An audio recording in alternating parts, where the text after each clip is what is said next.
werna mawon sampeyan. Kesawasidi Penemban Durna wonten dawuh. Ngene wae, yen antaraning ratu karo pendhita mau padu kuwi ora sak babak, ora sak trajul, ora sak bobot. Saiki aku tak takon karo kowe, jejerku apa? Panjenengan Brahmana.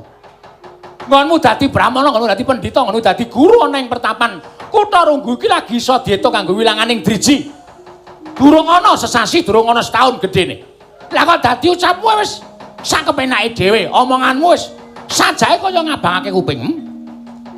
Kowe nganggep Begawan Durna kuwi apa aku tak takon karo kowe? Pendhita Durna kuwi pendhita yang wis matahun-tahun, puluhan tahun kok dadi Brahmana. Aku wis pendhita ingkang wis wareg mangan gempalaning jagat legiasining kahanan. Aku pendhita ingkang wis wareg manang kahanan jagat iki. Mula wektu dina iki kowe ora usah dadak pamer. Mengkali dalan loro kowe gelem menake. Ya kuwi pepakem Makutarama, apa kowe tetep berguguk ora gelem menake pepakem Makutarama marang anak Prabu Duryudana? Penemban Durna mestinipun menawi jengandika menika dados Brahmana ingkang langkung dangu tinimbang kula.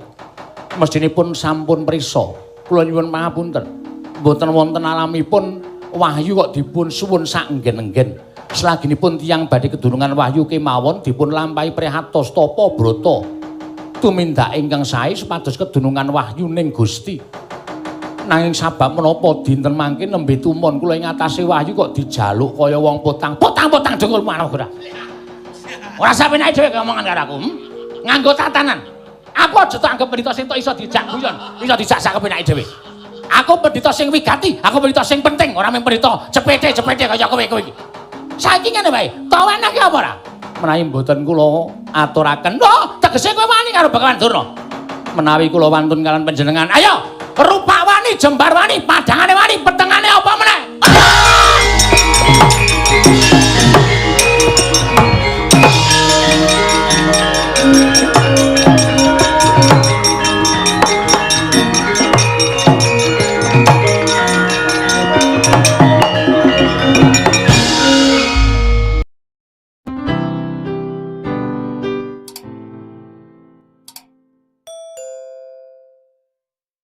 Bumi konjeng kumalutuk kuntur ketup lumembak penyukang kumambang dosang Wisnu Bathara kang ngarsa lebur wiyati Kumbakarna Kumbakarna wana dawuhmu apa kakang celingak-celinguk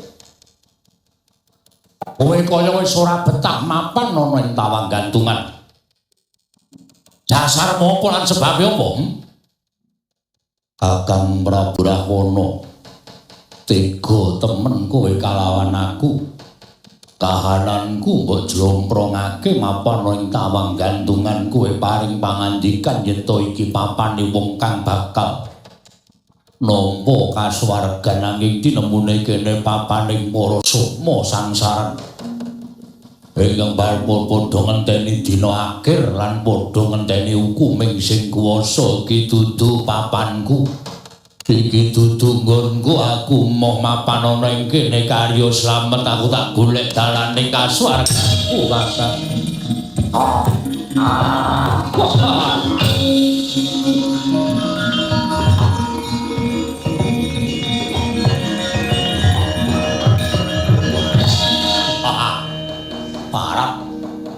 weruh marang kasunyatane Kumbakarna ya ora bakal pun kakang mepalangi kang dadi setiamu ndak dongake saka kene tak sesun marang panguwasaning para dewa entuk kasuwargan kowe mlaku dhewe-dhewe aku karo kowe Kumbakarna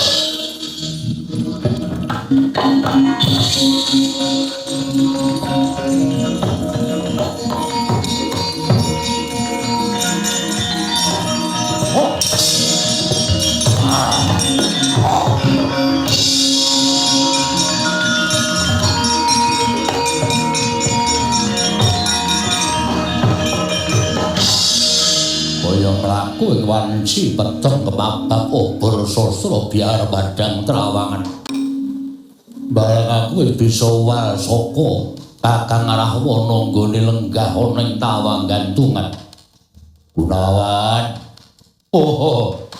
kabar sing tak tampa kowe isih urip ana ing jagat Gunawan adikku marangake tutuhna papaning kasuwarganipun Kakang Gunawan.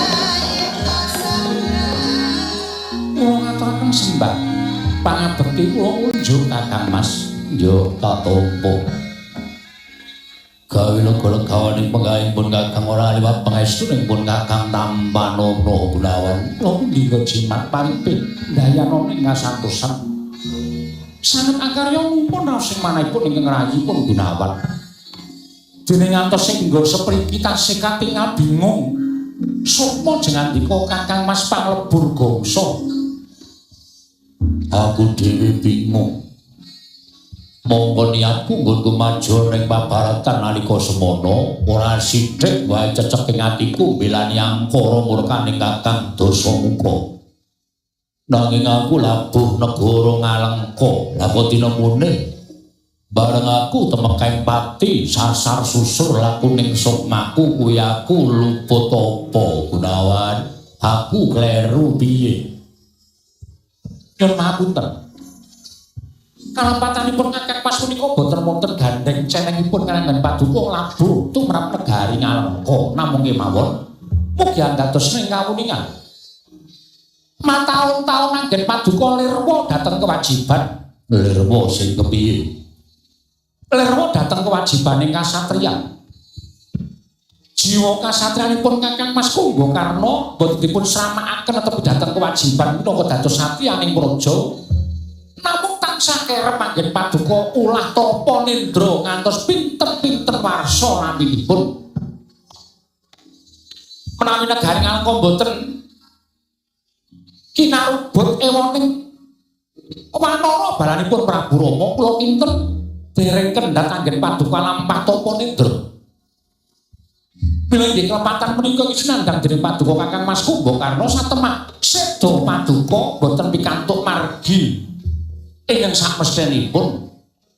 Apa wis ora ana pangapura kanggo aku? Gusti menika Maha Asih, Maha Welas, miwah Maha Pangapunten. Namung kemawon jengandika Kakang Mas boten saged manjing ning kasuwargan.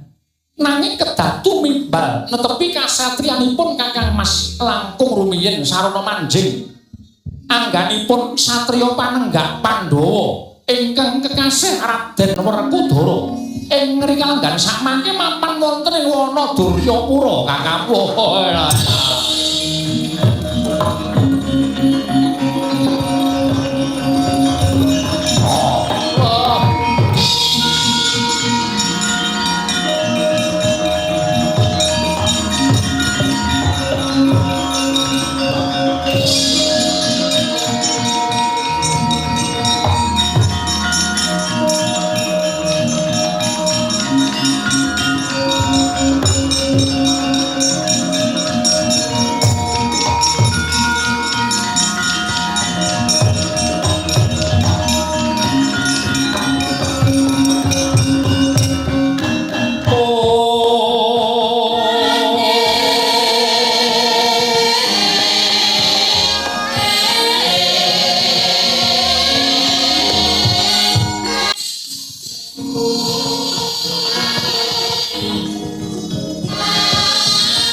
lengkaing gunung Kutarunggu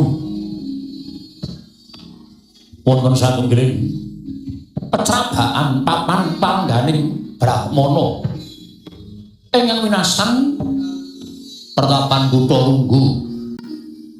Sinten ingkang dedhepok madaning Kutarunggu menika ta warnane Pandhita Anyar Katon ingkang lenggah madaning pertapan Kutarunggu keparap Sang Kesawa Sidi.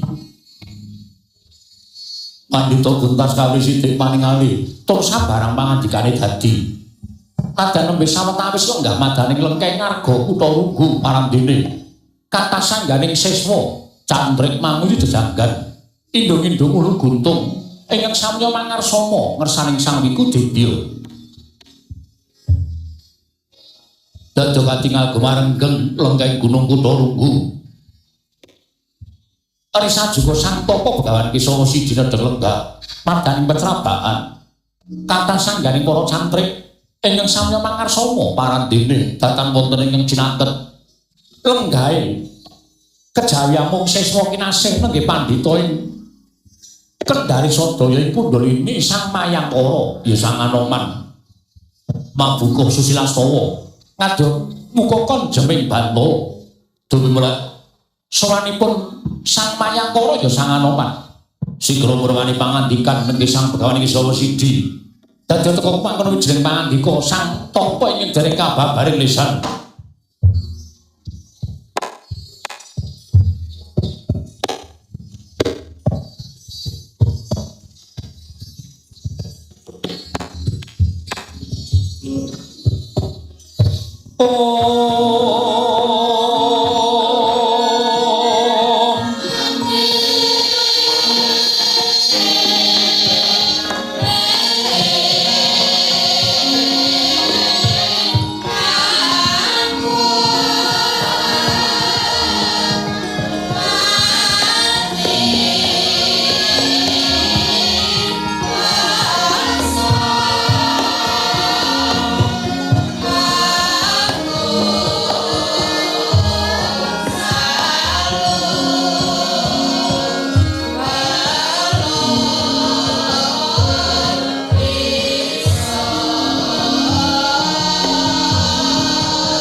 Kagungan to sing sem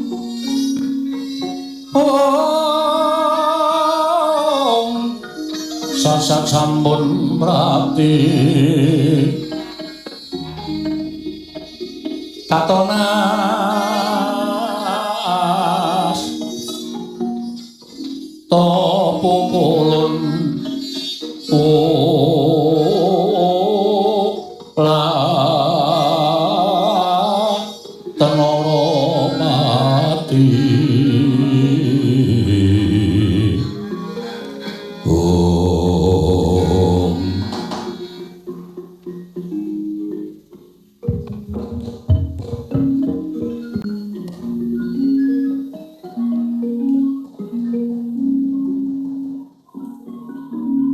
Rama dewaning sun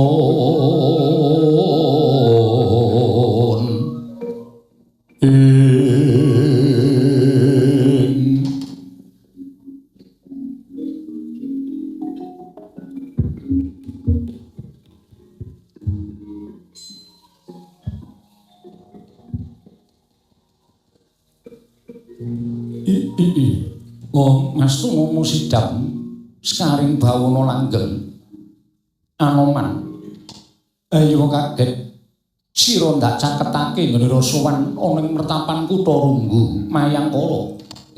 Perban. Nyawa-nyawa jimat kula semban kula wonten ing Madyapada prapting delahan. Sambapa Begawan Kesawa Sidi keparenga ingkang abdi pun anoman kula ngaturaken sembah sumengkeming pangabekti kula unjuk.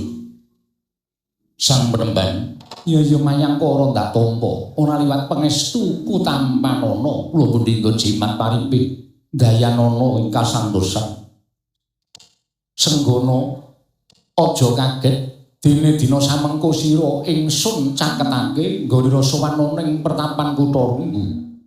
Ya mung sabab ana pitakon ingkang kudu sira aturake kelawan panjenengan ingsun ngengi babagan nggone Suwita marang Begawan Kesawa Sidi.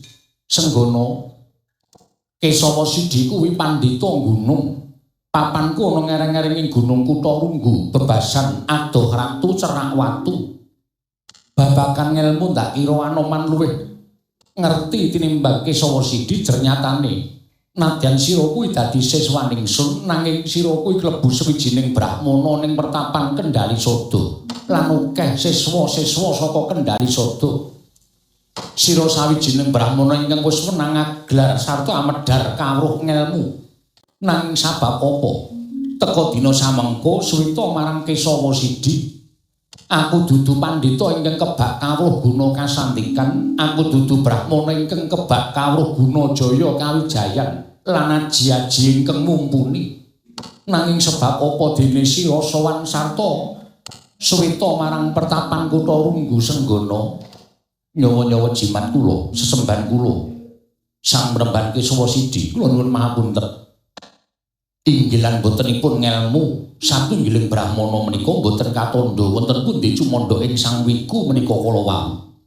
Nadyan jengandika menika lenggah wonten ing Parden mapan wonten ing pertapan Kutha Runggu nanging katandha semanten kathahipun siswa-siswa jengandika sang Begawan ateges kawruh tuwin ngelmu jengandika sang pinandhita menika saestu migunani tumraping gesang monggo tumrap anoman.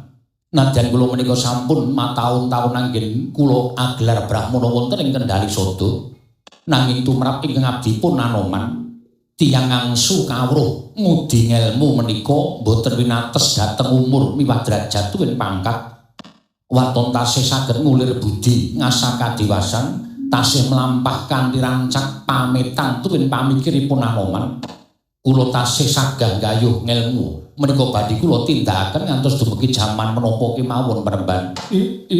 Ladalah. Oh Mas Tunama sidam sekaring bawana langgeng. Senggana ya to. Pancen kaya mengkono munggah prayogane wong kang ngudi kelawan ngelmu, wong kang gayuh kelawan kapinteran mono aja winates akeh ing umur. Sabab racak-racake wong mau tumuli nelongso. Nenutuh marang awake dhewe dupeh umure wis keladuk yuswa. Tumure wis ora perlu gayuh kelawan ngelmu, kuwi kabeh mono kleru. Nadyan wis keladuk yuswa nanging yen to isih kepengin puwuh ngelmune tambah kawruhe, aja kendhat lan aja nganti keset nggone ngupadi kelawan ngelmu mau. Mekaten Penemban. Lan kacariyos paduka sang Penemban Kesawa Sidi dinten sakmangke dados lantaran tumedhaking pepakem Makutarama. Pepakem Makutarama menika menawi dipun parengaken kula badhe nyuwun priksa menika werdinipun menapa Penemban? Anoman. Makuta kuwi agemaning Nalendra, Rama mono njupuk saka asmaning Sang Marteng jagat ya kuwi Sang Prabu Rama Wijaya, sawijining titah ingkang ngawasa ngratoni Triloka. Ya kuwi Sang Rama Wijaya duk nalika semana. Ngerti yo ana ya kuwi wujudan sarta ana ngelmu ingkang winastan pepakem Makutarama utawa Hasta Brata. Hasta wilangan 8, Brata mono laku 8 perkara ingkang samengko bakal bisa dadi dalan wong kang nesuwi marang para kawula, wong kang minangka dadi pangarep yen to nglakoni kelawan ya kuwi ngilmu Hasta Brata satemak wong mau tumuli bisa gawe pepayung tumraping para kawula, tumuli bakal langgeng nggone mangku para kawula. Menawi ngaten Penemban. Menapa dipun keparengaken inggih ngabdipun Anoman menika mangertosi menggah werdinipun Hastabrata menika menapa? Senggana. Aja lara atimu ya Anoman, lamun sejatine pepakem Hastabrata mau dudu sira ingkang wajib nampa sabab jejerira kuwi suwijining brahmana ingkang wajib nampa Hastabrata ya kuwi wong kang pinercaya dening kawula, wong kang bakal dadi tetungguling para kawula lan wong kang bakal ngemong marang para kawula sak jagat iki satemah bisa nuntun uriping kawula urip marang bebener satemah bisa ngrasakake ayem tentrem padha mansinamatan urip ana ing jana luwa iki senggana Pandhita kang kinaya wangsit pindha kumbang ngajaping tawang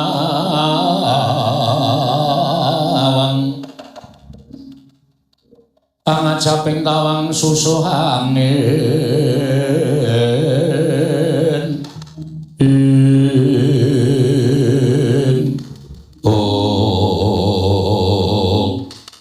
dereng ngantos paripasami Balacana Tasaru praptaning Narpati Basukara Semawana Pandhita ing Sukalima Begawan Durna datang kantunake Pati Harya Sengkuni dumrajak tanpa harapan karya kangyan kang samya mulat.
Wingis katon ring landheping Trisula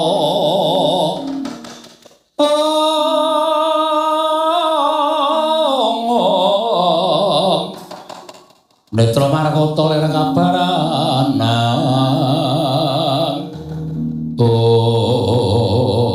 jagat pasaning ubata wayah tur jagat Bawadana kula wonten dawuh nggih nyata mboten sisip pengendikanipun Nyai Prabu Duryudana miwah umbyaking para kawula ingkang sampun nyebataken menawi wewengkon Kutha Runggu wonten pertapan enggal wonten brahmana ingkang medhar kawruh tuwin cecuk cumandha wonten ing pertapan ingkang winastan pertapan Kutha Runggu. Oh lho nek. Mboten nyuwun dipailah dening anak Prabu Duryudana. Monggo nyatanipun Kutha Runggu menika kebawa keperintah negari Ngastina. Tiyang ngembani cumandha wonten negari Ngastina utawi wonten wewengkon Ngastina menika kudu nyuwun layang parilah sang anak Prabu Duryudana. Lah menika setunggiling pendhita kok medhar ilmu. Monggo mboten nganggo izin.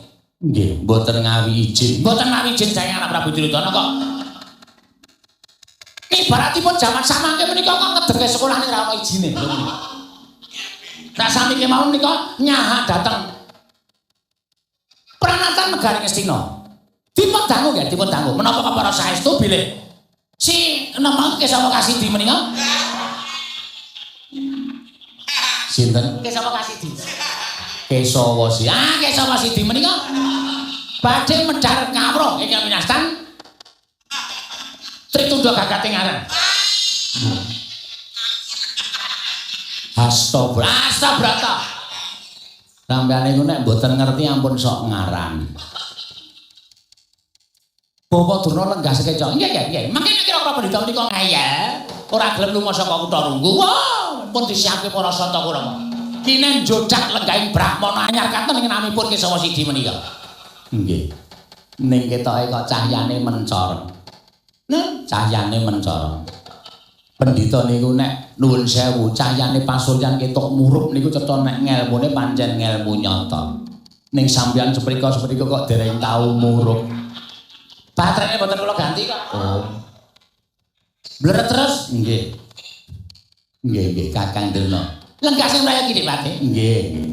Bapak Durna lan Paman Sengkuni sampun rame rumiyin kula tak matur saripun sak begawe Sri. Oke. Dewate, pripun? Boten kenging rame. Kudu astane sedeku. Mirengake Bu Guru menawa didang. Nggih.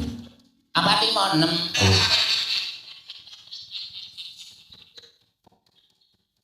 Anoman wonten dawuh. Ana wujuding nalindra. Mongko ndak sawang miturut pawarta ingkang ndak tampa, aku ora pangling kalawan nalindra iki kalersan. Menika pun Narpati Basukarna nalindra saking Ngawungga, Senopati negari Ngastina. Lah dalah karawan Prinari Agung inggih mekaten Mbah. Nuwun sewu. Panjenengan menapa sinuwun Basukarna? Ya pancen kepara nyata. Apa pancen kowe ingkang jeneng Kesawa Sidi? Nggih. Mboten wonten kalih kula pun Kesawa Sidi sinuwun. Pola dalah layak-layak. Akeh para cantrik manus janggane ingkang mlumpuk. Nganti kaya ngene akeh. Mergo kepengin suwita marang Kesawa Sidi. Dipun sekecaken lenggahipun. Ya wis ora kurang kepenak Kesawa Sidi. Ingkang wonten wingking menika menapa leres menika Penemban Durna. Wis ngerti kondangku kowe. Pandhita kondang monyor-monyor. Pancen bener. Pandhita kondang slonjor-slonjor. Monyor apa slonjor? Monyor niku nek mboten karo slonjor akeh. Ya sak slonjor ya sak monyor. Begawan Durna. Kasihan. Inggih, Kumbayana. Oh, Kumbayana. Kumbang ali-ali. Niku teke Janaka. Nilai sedela mboten apa-apa. Baratwaja Putra. Oh, Putra Nusantara. Ayo. Naminipun sak menika kathah. Nembe kula tambahi pokok setunggal. Ingkang wingking menika menapa pepatih Ngastina Patih Sengkuni kasinggihan mekaten Mrembang. Inggih Harya Suman. Mandiman. Kudu. Jarine tambah mboten. Mbok tambah ya kula. Moh. Bapak Durna Paman Sengkuni matur nenen rumiyin. Sampun ngantos gegeran kula tak matur Dipati. Pripun? Mboten kenging micara. Oh. Kudu antem. Napa? Kudu antem. Anteng. Anteng apa antem? Anteng. Nuwun sewu. Sinuwun Basukarna wonten wigatos menapa dene rawuh wonten ing pertapan Kesawa Sidi wonten dawuh. Kabarane sumebar warata ngebaki jagat. Jarine nggon maglar Brahmana ning Kutha Runggu kene merga bakal mbabar kang winastan pepakem Makutha Rama. Monggo aku diutus dening Kyai Prabu Diridana supaya sowan marang ngersaning Sang Kesawa Sidi kang wigati kowe lestari mapan ana ing Kutha Runggu lenggah ning pertapan kene patok kowe maringake pepakem Makutha Rama kuwi marang Kyai Prabu Diridana utawa Nalindra Ngastina. Heeh, Kesawa Sidi. Kowe kena lestari kowe mapan ana ing kene utawa kowe indekos ning kene. Wacan kowe kudu menyake ya kowe ngunyastan pepakem Makutha Rama. Wondene kowe ora gelem ngreki pepakem Makutha Rama. Oh, kowe kudu lunga saka mapan kene. Ora kena mapan ana ing wewengkon Kutha Runggu. Kowe ngerti apa ora? Kutha Runggu iki kebawa keperintah negara Ngastina. Sapa wae sing arep mapan ana ing Kutha Runggu kene kudu nyuwun idi parilah saka anak Prabu Diridana. Lah dadi kowe wani celandaan tanpa diwayahi anak Prabu Diridana, kowe mapan ana ing Kutha Runggu, kowe nyahak pernatan negara Ngastina kowe pendhita keparat. Nuwun pangapunten Begawan Durna, sareh rumiyin. Sareh apa tahu ora ana kok sareh. Ya ampun. Kang, sesuk mbok priksa. Prejanipun. Kula kinten nek pendengaran sampeyan niku rada sudo. Pamila kula, Pak? Nggih. Sareh kok sareh. Lho, sakto. Nggih. Wis ora kepatih krungu mboten dados menapa. Nggih. Kula purun kesah nanging nuwun mahapunten menawi kedah ngaturaken pepakem Makutharama dereng saged amargi miturut ngendikaning Jawata ingkang sampun paring dawuh kaliyan pun Kesawa Sidi pepakem Makutharama menika mujudaken satunggiling kanugrahan amung jalma pinilih sak mangking badhe nampi pepakem Makutharama saking ingkang abdi pun Kesawa Sidi. Mila menawi pepakem menika kasuwun dening Sinuwun Prabu Ngastina, kula nyuwun pangapunten Sinuwun paripaksa kula boten saged ngaturaken. Kesawa Sidi wonten dawuh. Yen nggonmu matur kaya mengkono mau ora ana ngarepe Narpati Basukarna mesti wae ora apa-apa nanging yen maturmu kaya mengkono mau nang ngarepe Narpati Basukarna apa kowe ora nganggo petungan? Apa kowe ora nganggo petungan? Jagat iki keberbekan marang kumandange Narpati Basukarna. Ora ana wong kang wani nyenpaluki utawa mbalekke rembuge Narpati Basukarna. Lah kok dadi iki Narendra Ngawangga kok nampa bali ning rembug saka Pendhita Guna. Pendhita kang aran Kesawa Sidi. Kang mangkono padha karo kowe nantang karo Narpati Basukarna. Nyuwun pangapunten, kula mapan wonten ing Kutha Runggu menika kula boten pados mengsah sinuwun. Malah kula menika badhe inggih menika maringi ngelmu-ngelmu dhateng para cantrik-cantrik ingkang sudi lan pitados suwita wonten ngersanipun lan Kesawa Sidi. Ing mekaten kula nyuwun pangapunten menawi jengandika badhe ngumbar hawa nepsu wonten ing pertapan Kutha Runggu mriki nyuwun pangapunten paripaksa kula boten nglanggati. Nanging menawi kula panjenengan badhe mbabar katentreman wonten ing mriki sampun malih setunggal dinten taunana windanana kula langgati anggen jengandika jejagongan wonten ing pertapan Kutha Runggu. Sepisan malih menawi namung badhe mbabar cecongkran nyuwun pangapunten sanes kaliyan kula rembaganipun sinuwun.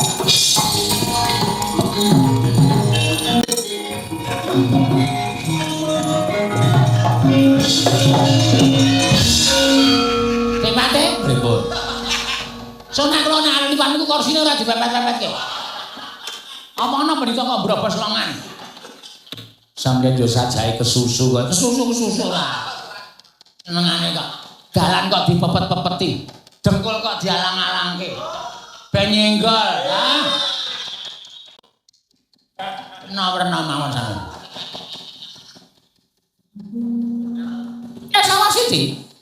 Penemban Durna wonten dawuh. Ngene wae, yen antarane ratu karo pendhita mau padu kuwi ora sak babak, ora sak traju, ora sak bobot. Saiki aku tak takon karo kowe, jejerku apa? Panjenengan Brahmana. Nggonmu dadi Brahmana, nggonmu dadi pendhita, nggonmu dadi guru ana ing pertapan Kutha Runggu iki lagi iso diétung kanggo wilanganing driji. Durung ana sesasi, durung ana setahun gedhe. Lah kok dadi ucapmu wis sak kepenake dhewe, omonganmu wis sajae kaya ngabangake kuping. Kowe nganggep Bagawan Durna kuwi apa aku tak takon karo kowe? Pendhita Durna kuwi pendhita sing wis mataun-taun, puluhan taun nggonmu dadi Brahmana. Aku wis pendhita ingkang wis wareg mangan gempalaning jagat legyasining kahanan. Aku pendhita ingkang wis wareg mangan kahanan jagat iki. Mula wektu dina iki ora usah dadak pamer. Mengkari dalan loro kowe gelem menake. Ya kuwi pepakem Makutharama, apa kowe tetep berguguk ora gelem menake pepakem Makutharama marang anak Prabu Duryudana? Penemban Durna mestinipun menawi jengandika menika dados Brahmana ingkang langkung dangu tinimbang kula. Mestinipun sampun prisa. Kula nyuwun pangapunten. Boten wonten alamipun wahyu kok dipun suwun sanggen-enggen. Selagipun tiyang badhe kedurungan wahyu kemawon dipun lampahi Prihatos Tapa Brata. Tumindak ingkang sae supados kedurungan wahyu ning Gusti. Nanging sabab menapa dinten mangke nembe tumon kula ing atase wahyu kok dijaluk kaya wong potang-potang jengul marang ora. Ora sampeyan dhewe ngomongan karo aku. Nganggo tatanan. Aku aja tak pendhita sing iso dijak guyon, iso dijak kepenake dhewe. Aku pendhita sing wigati, aku pendhita sing penting, ora mung pendhita cepete-cepete kaya kowe. Saiki ngene wae, tau enake apa ora? Menawi mboten kula aturaken, lho, tegese kowe wani karo Bagawan Durna.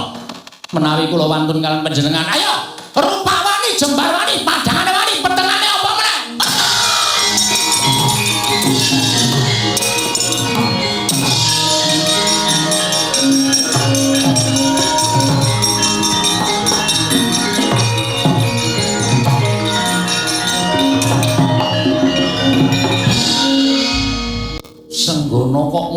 patrapmu sampun kajengipun.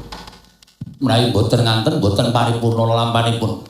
Kula sampun apal dhateng watawan-watanipun tiyang Mestina menawi dipunbotenipun ngatenaken dak tuman kemawon. Lah iki mengko kriwikan dadi grojogan geguyon dadi tangisan penemban kula aturi sumene sawetawis. Ngaso salebeting pertapan kula ingkang badhe damel tentrem pertapan Purbalingga penemban. Sing ati-ati aja kaya bocah sing among.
Sabar aja. Dewate. Pripun? Sampeyan diajar kali sinten? Kula bali munyuk ora tau mangan gedang. Nesu. Nesu mawon. Ana wong ditangan-tangan padha-padha mriko kok tampung nganggo tali wara. Bres. Ana terus jotos kali kula. Kontak saka pertapan Kutha Runggu tiba jaba. Kula ora do nungi malah do jajan dhewe-dhewe. Kula diajar kali anak man. Iya. Wis sempurna spesial karo aku sengkono. Sia-sia karo kombang ali-ali. Umbayana. Nah, senengane kok nganggo jenenge wong. Kumbayana. Sia-sia karo kumbayana. Penyakit ora. Ya, apa dikira Begawan Dono orang nggawa para santa Kurawa? Apa dikira Begawan Dono orang ngajak Kurawa? Demane? Pripun? Kula akan tumpuk. Oh nggih, kene le, tumpuk kene le.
Wandyabala Pandhawa miya gumulung mangung sireng sata Kurawa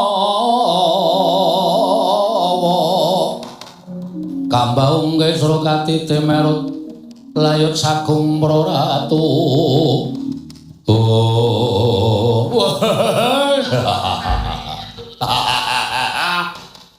Bawa Durna ana Jawa raine kok biru erem enten apa ngawe para sata Kurawa pripun kabare nggih sampeyan ketemu kali Begawan Kesawa siji terus pundi Bapak Durna kepareng cumadung dawuh Bapak menemban wonten menapa kok pasuryanipun boten kados adat sabenipun lah Bapak pribadi wonten menapa ketika ipun boten sekeca penggalihipun ya putra dewa ganti cumadung dawuh Citraksi omong ora tas putih Bapak Durna apa ngono Citraksi cumadung dawuh lonan pun gek sampean gek ngendika gen nyekel Anoman Darsasana pripun kowe ngerti ora ana prahara ing kemanduk ana ing pertapan Kutha Runggu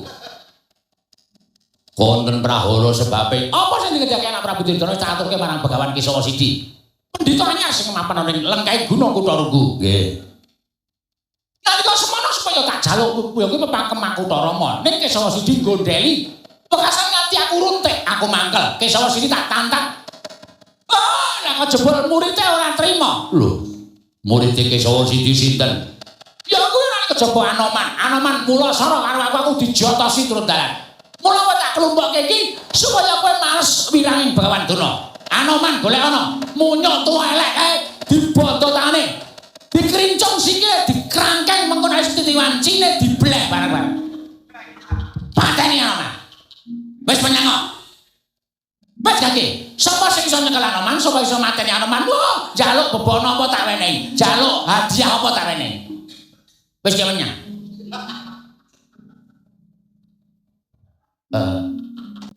lah enteng piye Jor sasana piye ya pangapunten nek musuh Anoman jujur mawon mboten wani lho mboten Kartamakna nyuwun pangapunten Bu Penemban Maya Anoman sampun wong salwangsul perang nyatanipun nggih kalah terus nggih sampun kemawon mboten sah wantun kaliyan Anoman lho asatama Rama kapejauna kula dherek Rama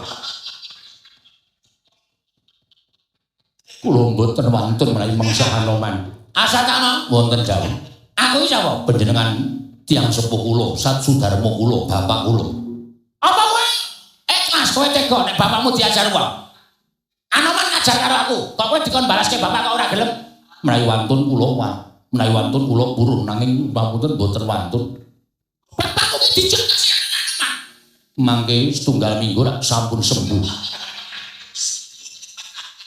nyuwun pamunten mulai tan anak edan iki Citraksi mangga to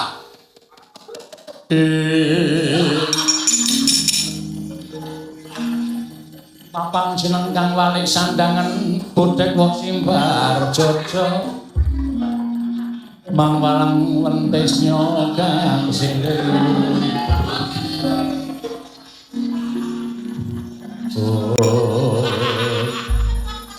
Capeng kok kemempengan Papa panos maning jalanan godhek kok simbar jojo ukarane wis ra nyambung manus maning jajalanan suker taning bawana kok godhek wok simbar jojo wawang malang wentis nyonggangsir sapa sing wonten ngajar guru kula inggih menika Begawan Durna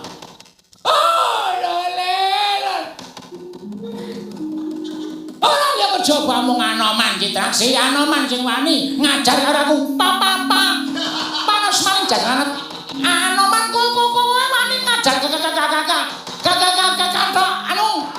kakak karo Begawan Durna iki muridé ora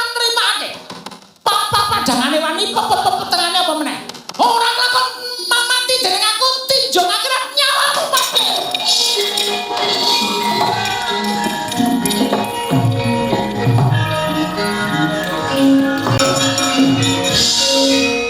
Anoman.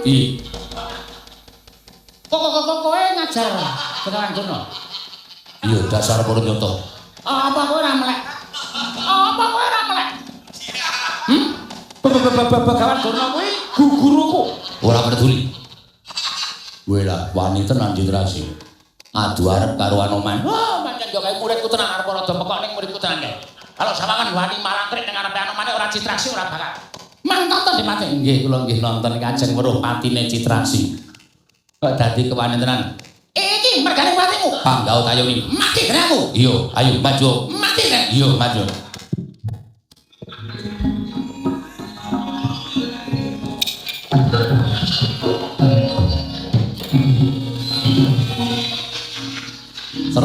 Terus.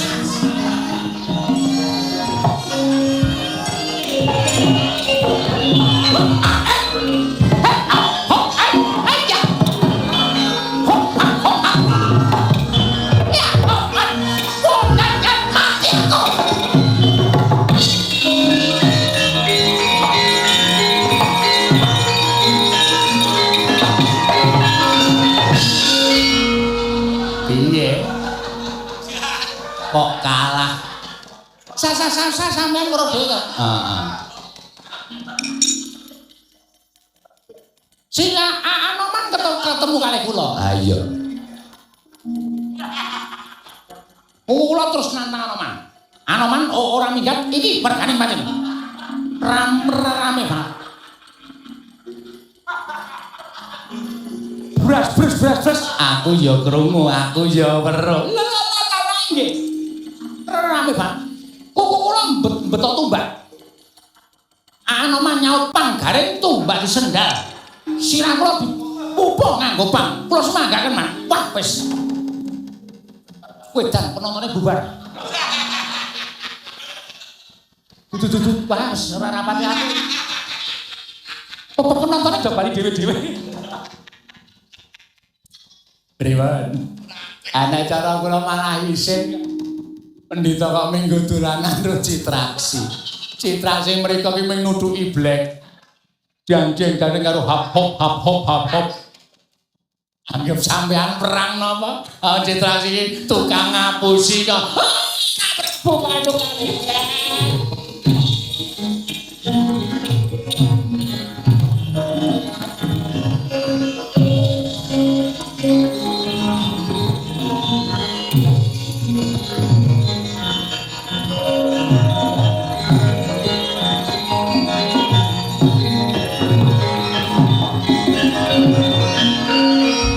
Durna panalingane lumajaring ratri linenggak jangganira kapisanan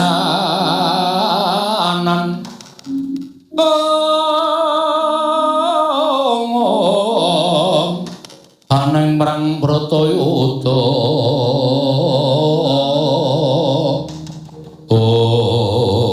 Bapak Durna kula mau lingsem kula mau dipun wirang-wirangaken dening pun Anoman. Ketitik piyambakipun gawe bubar para sata Kurawa lan kula piyambak dipun cempalani dening pun Senggana. Oh, kula nyuwun dipun bantu nggih. Bapak sampeyan jenengan kok mboten saged nyenaken Kesawa Sidi. Tartemtu Kesawa Sidi mboten saged maringaken wujudipun pemakem Makutha Rama. Menawi cara kula dipun tegani mawon nggih. Mawi senjata kuta dipun lepasaken Kesawa Sidi mboten badhe saged lan kuwagan nampi kekiyatanipun senjata kuta nggih anak Prabu Pasukan.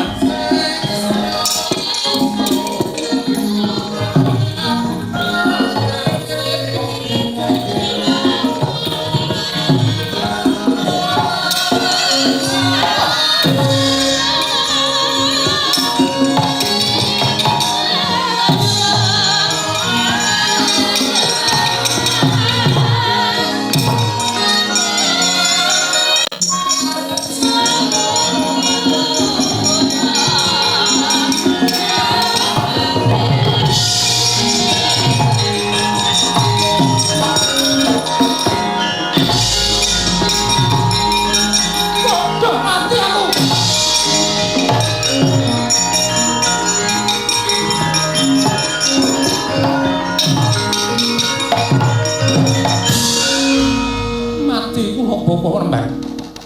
Mboten kalingan nyono-nyono jebul pusaka Kyai Kunto.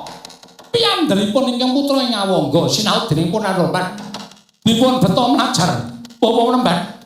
Menawi kula kecalan senjata Kunto persasat pepes bayu kang tapis mboten gadhahi kekiyatan. Kula mboten badhe wangsul wonten garing Astina Tuwin wonten garing Ngawangga menawi dereng saged pinanggengan pusaka piyandel kula Kyai Kunto. Kula nyuwun pamit beto ana Rembar.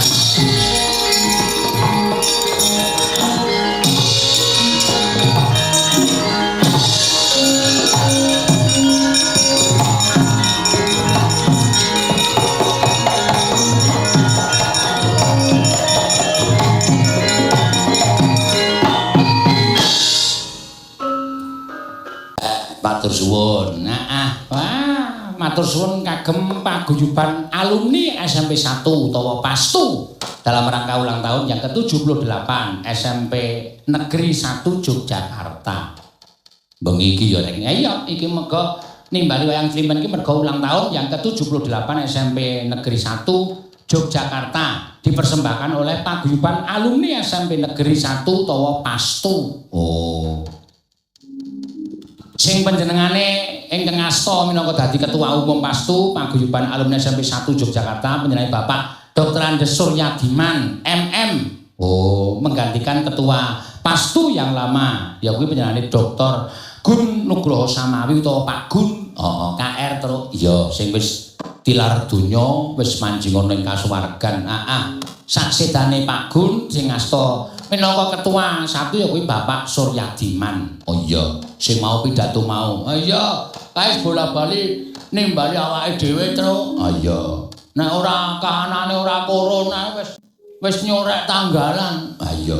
Wah, ning piye meneh wis ora iso piye-piye. Anane isane ming Celiman ngene iki. Sing penting isih tetep iso budaya. Sing penting kuwi. Kanggo ngaturake panuwun karo panjenengan kepala sekolah SMP 1 Yogyakarta panjenenganipun Ibu Dr. Andes Niken Sasanti SPD. Oh, yel SMPN 1 Yogyakarta. Satria siaga. SMPN 1 Jaya PASTU bersatu. Wah, diwali aku ngapal ket mau sore. Satria Baja Hitam. Ngapur ta ora? Satria siaga kok Satria Baja Hitam. SMPN 1 Jaya PASTU bersatu. Matur suwun ya, Neng. Sembah nuwun tanpa pepindhan. Iya. Mau bengi secara pementasan langsung wis dianake ana ing Purworejo sewengi natas penonton ya wah ora umum akeh terus. Iya. Wong dodol ya akeh ora umum. Iya. Ning awake dhewe tetep kudu ngenteni kapan Ngayogyakarta iki dibuka untuk selalu bisa berkesenian. Iya. Iki sembah nuwun uga ana pamundutan saka panjenengane Pak Nanok lagu bebas ingkang nembang Mbak Tati. Oh iya. Matur sembah nuwun sampun kepareng transfer. Oh iya. Assalamualaikum sugeng dalu niki kula asih sumatias wonten Malaysia.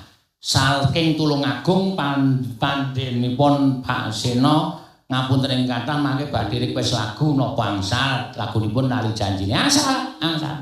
Tarif sudah ada. Mangke angsal. Ora ono ndak ora. Apa jare? Mana ada urus. Matur sembah nuwun tanpa pepindhan. Lan iki uga ana atur saka kanca-kanca komunitas ELEE Film Budaya Desa. Oh, penggemar PWKS yang selalu subscribe Pak Petruk mangke dipun singgol supados tetep guyub rukun bengi iki nonton bareng nganggo layar lebar terus. Ya, matur sembah nuwun. Ya, tetembangan alon-alon. Iya. Ngerti nek do ngerti mau bengi iki ngertine Celiman. Ade ya meneng ya, Tru. Iya. Oke lho ya sing ngertine mau bengi iki ya Celiman. Oh, dadi duwite iki ora didom dilumpukke. Ayo. Aku getun aduh ayo. Nah. Nek jane ya ora apa-apa, gong kowe anggere meneng ngono kuwi tetek ngono lah. Pol mek dirasani ya ta? Iya. Anggere ra krungu ora beres. Iya. Ya matur sembah nuwun. Iki lho tok sing jenenge kacang ora ninggal karo lanjaran. Tegese para bapak-bapak alumni SMP 1 Negeri Yogyakarta ora lali karo sing minterke panjenengane saiki wis akeh sing do dadi. Ana sing dadi profesor, ana sing wah pokoke ya. Ayo ngono kuwi mula nuwun pangapura, guru ya pancen ya berjasa tenan mula ana tetembungan pahlawan tanpa tanda jasa. Oh, kuwi kok. Aku ya sapa nek wis ngerti cilik aku jeneng pahlawan tanpa tanda pengenal tanda jasa. Anu tanda jasa iki panen aku apa? Mengane nek omong yo ora dong ning lakon clekop. Kuwi guru. Ah iya. Matur sembah nuwun. Ya diaturake. Ya. Pak Surya Diman iki ketoke asring nimbali awake dhewe ping pindho iki ning Jana Badra ya. Ah, tepat betul. Heeh. Ketoke taun iki ya nyurek meneh ning Bayok batal gara-gara kuwi apa ana merek mobil cenanangan tekan ndi-ndi. Apa? Corona kuwi apa merek mobil? Mula saiki sing duwe mobil Corona ora wani ngetokke, metu gebuki tenan. Ha iki mbokne iki induknya ini. Jenengane salah kaprah. Yo, tembang sing kepenak saka Pak Nano. Yo. Pak Nano iki ya termasuk penggemar wayang Slimen iki wis nimbali pas awake dhewe abnom apa? Lho mondhoke lho. Opnam. Opnam kae. Ah iya, ning wis iso lancar, wis iso disambung. Ah iya. Matur suwun. Iki Pak Suryadiman ya lenggah mbok menawa Ibu Kepala Sekolah SMP 1 Yogyakarta ya lenggah ya rawuh mrene. Heeh. Ya nyuwun pangapunten papanipun namung sawontenipun Pak Suryadiman Bu. Nggih Bu. Sapa? Ibu guru. Ah iya. Jenenge wis nganti lali. Ayo Tin, Pak Nano nyuwun iki diaturake. Ya. Wah. Monggo nang Purworejo sing njaluk ya. Penonton semono kok njaluk Tatin kabeh. Weh. Nek Tatin nganti ra iso mlaku. Nek joget mempeng banget ya joget ki mempeng. Ha iya. Yang wah. Kesel Pak kula ya sabar karang saiki lagi dadi bintang aku. Ayo guys menang ya. Joget ya, ana jaluk apa gonggominan bar kuwi dangdutan ya nganti piye to? Ha iya. Nganti tele-tele. Tele-tele ya. Ya. Yes, Kang Dalu. Pak Nano nyuwun iki Mbak Tati. Nyuwun napa? Tembangke. Tembang napa? Ayo tembangke wis gek nembang. Kok ki nang nganggo minyak wangi ku rasa sok. Minyak wangi iki mah ora ngelu. Lah napa ta? Kok iso ngelu? Aku ki nang mambu minyak wangi terlalu harum kuwi ndase cekot-cekot. Monggo tak celuk dene Tin, tak omongi nyedhak iku ndas langsung jer. Kono minggat kan. Sia-sia kulino mambu apa? Aku iki kulinane musike Bagongmu kulinane mambu minyak wangi sing ora larang. Atatin kok nganggo minyak wangi kok murah. Oh kuwi minyak wangi larang e. Jeneng minyak wangi iki mung dikeke nggon pergelangan tangan. Terus iki digasuki. Sik. Iki merasuk ke seluruh tubuh. Kuwi minyak wangi apa yang ngono kuwi? Amen digasrokke kok merasuk. Minyak wangi kok digasrok iki piye? Digosok. Gastro merasuk. Apa kuwi? Ha minyak wangi kok Yunan. Kelek. Yo, weteng dis. Yo ngono. Nggon ngisor ku wentis. Manik mripadus. Manik mripat men ora weruh kok piye ora. Dadi nek kedhep-kedhep langsung breng. Mbok mereke Odorono apa? Wah, Odorono kuno ban lho, Kok. Odorono ki minyak wangine bapakmu mbiyen e. Kae lho tutupe didulet cek kelek enake Odorono.